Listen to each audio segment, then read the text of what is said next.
Hello વિદ્યાર્થી મિત્રો, આજે આપણે ધોરણ 6 અને વિષય છે અંગ્રેજી અને યુનિટ 1 એની અંદર આપણે એક્ટિવિટી 11 જોઈશું. અત્યાર સુધી આપણે આ યુનિટની 1 થી 10 એક્ટિવિટી જોઈ છે. જો તમે ના જોયું હોય તો આગળના વિડીયોમાં જોઈ લેજો. અને આ ચેપ્ટરની આ છેલ્લી એક્ટિવિટી છે. હવે આમાં શું છે? એક્ટિવિટી 11 ફન ટાઈમ એટલે કે મજાનો સમય કહેવાય એને. અહીંયા શું છે? પેશન્ટ એટલે કે દર્દી. દર્દી હંમેશા કોની જોડે જાય? ડોક્ટર જોડે. તો અહીંયા ડોક્ટરને કહે છે, doctor I have a great problem. કે પેશન્ટ છે દર્દીને કહે છે કે મને એક મોટો પ્રોબ્લેમ છે.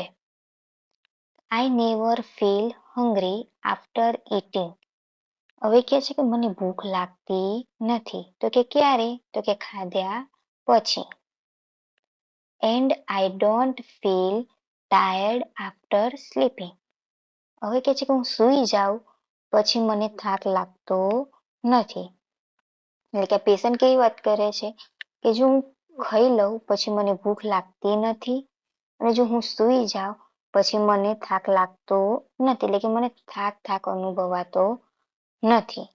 આવું કહે છે પેશન્ટ ડોક્ટરને. ડોક્ટર કહે છે, well I have just the right medicine for you. મારે તમારી માટે એક સાચી દવા છે, એટલે કે યોગ્ય દવા છે મારી જોડે તમારી માટે.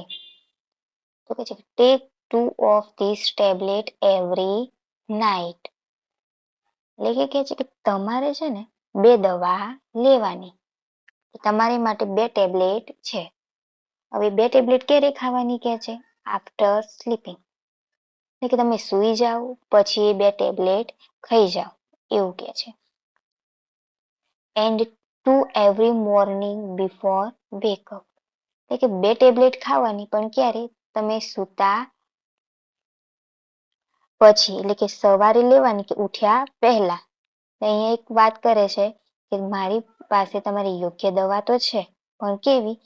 કે 2 દવા લેવાની કે સૂતા પછી. એટલે કે તમે સૂઈ જાઓ પછી દવા લેવાની. કોઈ દિવસ એવું હોય કે તમે સૂઈ ગયા પછી દવા લો એમ? ના. અને બીજી દવા ક્યારે લેવાની?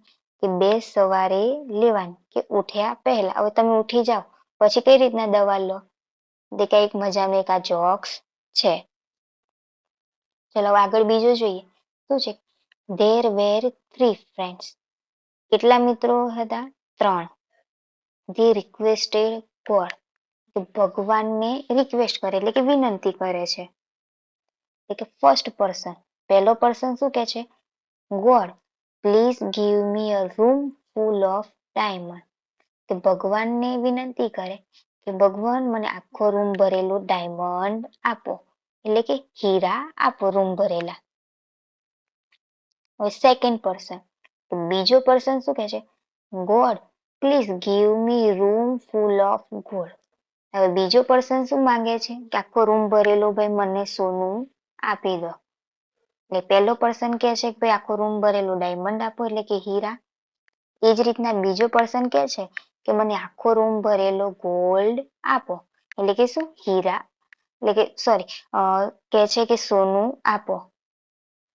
ત્રીજો પર્સન શું કહે છે?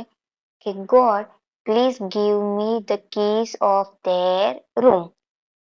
એટલે કે શું કહે છે? કે ભગવાન મને આ બંને રૂમની ચાવી આપી દો. કે એટલે કે છે કે નહીં, પેલા 2 તો બધું માગી લીધું, હીરા અને સોનું. પણ ત્રીજા વ્યક્તિ તો શું કહે કે આ બંને રૂમની ચાવી આપી દો. ચલો વિદ્યાર્થી મિત્રો, આજે આપણી આ એક્ટિવિટી પૂરી થઈ ગઈ છે.